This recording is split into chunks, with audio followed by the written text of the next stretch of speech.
Hi, I'm Mark, and you're watching Capitalism Autopsy. Enron collapsed in 2001 after hiding billions in debt, wiping out $74 billion in market value and becoming one of the biggest corporate scandals in American history. For years, it was one of Wall Street's favorite companies. Analysts praised its innovation. Politicians promoted it as the future of energy. But behind the soaring stock price was a financial illusion built on partnerships, complex accounting, and billions of dollars in hidden debt. The strange part is that much of it wasn't completely secret. The structures were disclosed in filing. The partnerships had names. The numbers were technically there.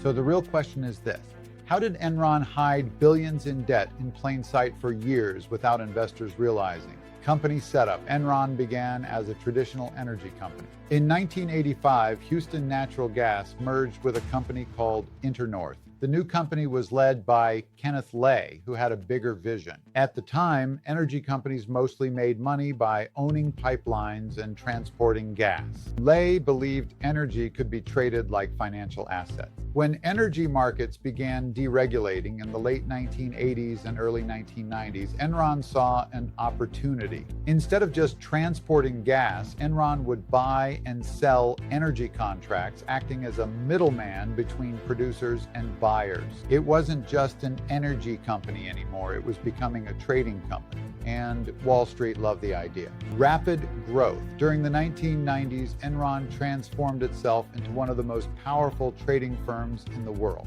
Much of that transformation came from Jeffrey Skilling, a former McKinsey consultant who later became Enron's CEO. Skilling introduced something called mark-to-market accounting. Under this system, Enron could record the estimated future profits of long-term deals immediately. If Enron signed a 10-year energy contract, it could estimate the total profit and report much of it right away. On paper, profits exploded. Enron expanded into new markets: electricity trading, energy futures, weather derivatives, even broadband trading. By the late 1990s, Enron was positioning itself as a global trading platform for anything that could be priced. Enron's stock climbed from around $20 in the early 1990s to more than $90 by the year 2000. Magazine named Enron America's most innovative company 6 years in a row. But behind the growth, the company's finances were becoming harder and harder to understand. And many of those profits existed mostly on paper.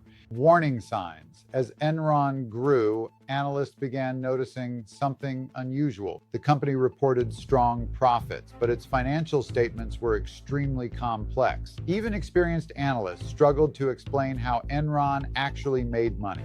One reason was a series of financial structures called special purpose entities, or SPEs. These were separate partnerships created to hold assets and liabilities. In theory, these structures were legal and used by many companies. But Enron used them in an unusual way. Instead of keeping debt on its own balance sheet, Enron moved that debt into these outside partnerships. That meant the liabilities did not appear in Enron's official financial reports. To investors, the company looked far less risky than it actually was. Many of these partnerships had strange names. LJM, Chuco Raptors, they sounded obscure, but they played a critical role in hiding billions in debt. Even more surprising, several of them were controlled by Enron's own chief financial officer, Andrew Fastow. It was a massive conflict of interest, but at the time, the system continued working. As long as Enron's stock price kept rising, the structure stayed intact.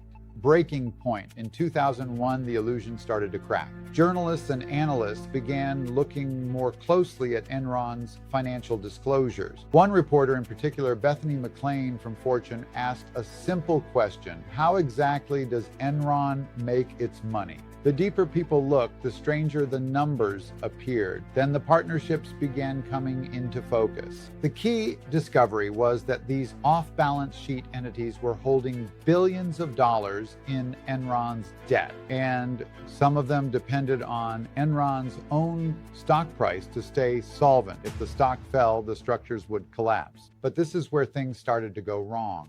In late 2001, Enron announced it would restate several years of financial results. The company admitted that partnerships connected to CFO Andrew Fastow had been used to hide debt. Investors reacted immediately. Enron's stock began to fall. But the falling stock price created another problem. Many of the off-balance sheet partnerships were backed by Enron shares. As the price dropped, the structures that were supposed to hide the debt began failing. The liabilities started flowing back onto Enron's balance sheet. Suddenly, the company's financial health looked completely different.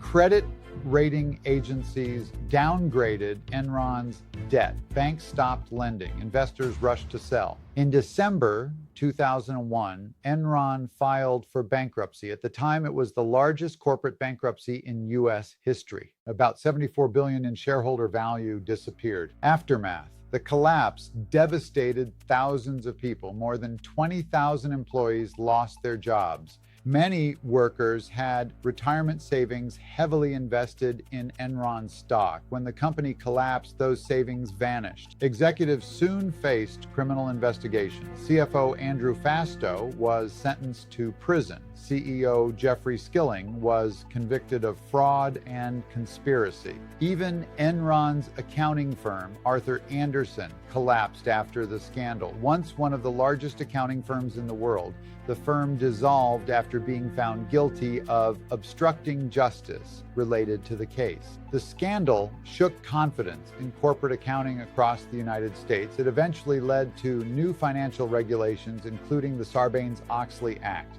What actually killed the company? Enron did not collapse because of a single bad deal. The deeper problem was the system the company built. Executives were rewarded based on stock performance. That created pressure to keep reporting strong numbers. Instead of showing losses or rising debt, Enron built complex structures designed to move risk out of sight. Accounting rules allowed future estimates to appear as current profits, and the company's internal culture rewarded aggressive financial engineering.